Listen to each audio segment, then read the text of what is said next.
عورت کی فطرت ہے کہ وہ اپنے گھر کی خاطر بہت سی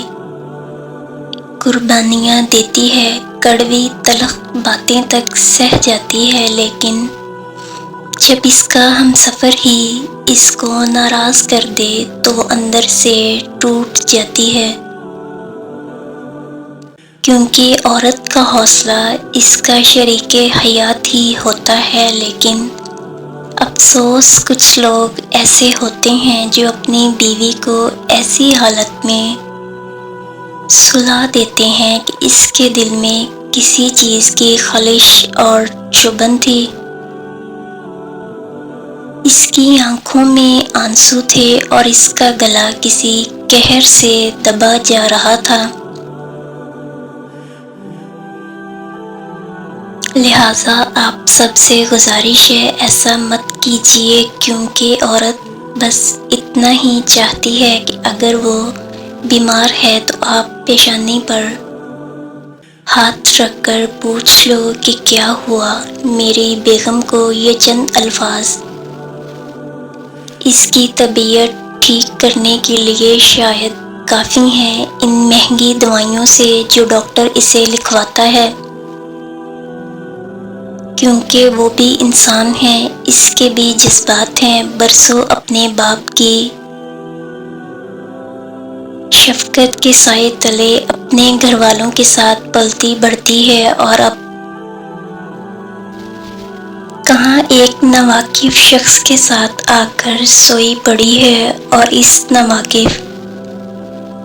شخص کے لیے اس نے اپنا گھر بار، ماں باپ چھوڑا، والدین کا لاڈ پیار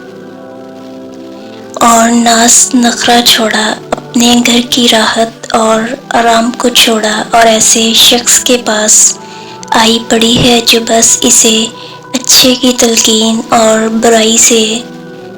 روکتا ہے، اس شخص کی دل و جان سے خدمت کرتی ہے، اس کا دل بہلاتی ہے،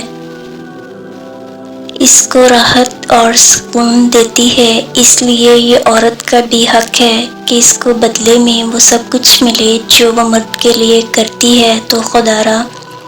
اس کو بے پناہ عزت دو، کیونکہ وہ ساری دنیا چھوڑ کر تمہارے پاس آئی ہے۔ برداشت کرنا تو عورت کی فطرت ہے، اگر عورت برداشت نہ کرے تو بہت کم گھر آباد رہتے ہیں۔ ایک اچھی خوشگوار زندگی گزارنے کے لیے چاہیے ہی کیا ہوتا ہے، مرد ہو یا عورت، شوہر ہو یا بیوی، سب کو ایک ایسے ہمسفر کی خواہش ہوتی ہے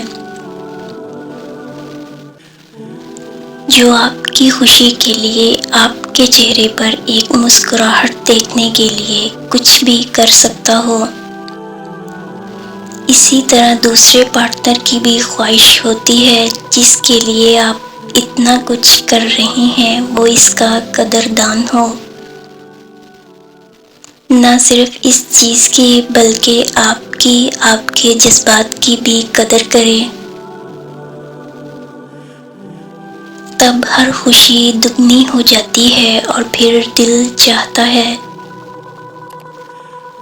آپ ایسے انسان کے لیے بار بار کچھ ایسا کریں جو اس کو دل سے خوش کر دے، اور یقین مانیں جن کی زندگی میں ایسے لوگ ہوتے ہیں وہ بہت خوش نصیب ہوتے ہیں۔ اگر آپ کی لائف میں بھی کوئی ایسا ہے جو آپ کے چھوٹے چھوٹے لمحات کو خاص بناتا ہے تو اس کی قدر کریں، اور نہ صرف اس کی طرف سے ہی کیے جانے کی خواہش رکھیں بلکہ خود بھی اس کو خاص محسوس کروائیں، کیونکہ زندگی انہی خوبصورت جذبوں سے ہی جنت بنتی ہے۔